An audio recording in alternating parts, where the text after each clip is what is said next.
আজকাল আমরা এমন সময় পার করছি যেখানে স্বামী স্ত্রীর ব্যক্তিগত সম্পর্ক হয়ে গেছে সোশ্যাল মিডিয়ার আলোচনার বিষয়।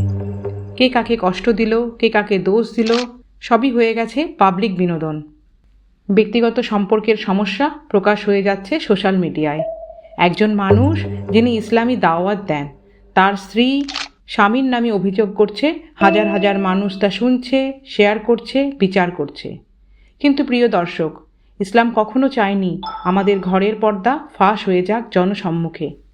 আপনি রসুল সাল্লাল্লাহু আলাইহি ওয়াসাল্লাম বলেছেন, কিয়ামতের দিনে সবচেয়ে নিকৃষ্ট ব্যক্তি সেই যে স্বামীর সাথে স্ত্রীর সম্পর্কের গোপন কথা ফাঁস করে দেয়।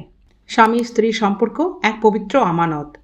এখানে দোষ বা গুণের বিচার করার অধিকার সোশ্যাল মিডিয়ার নয়, বরং দুজনের পরিবার, তাদের নিকটজন এবং সর্বোপরি আল্লাহর সামনে হিসাব দেওয়া হবে। যদি কখনো কোনো ভুল বোঝাবুঝি হয়, তবে সেটির সমাধান খোঁজা উচিত মায়া ও সংলাপের মাধ্যমে, নাকি পাবলিকলি অপমান করে বা দোষারোপ করে। প্রত্যেক সম্পর্কেই ঝড় আসে, কিন্তু আল্লাহ বলে, যদি তারা দুজনেই সংশোধনের ইচ্ছা করে তবে আল্লাহ তাদের মাঝে মিল ঘটিয়ে দেন। আমরা আল্লাহর কাছে দোয়া করি আমাদের সম্পর্কগুলো টিকে থাকুক আল্লাহর সন্তুষ্টির জন্য। আল্লাহ আমাদের পারিবারিক সম্পর্কগুলির মধ্যে রহম বর্ষণ করুন এবং বরকত প্রদান করুন।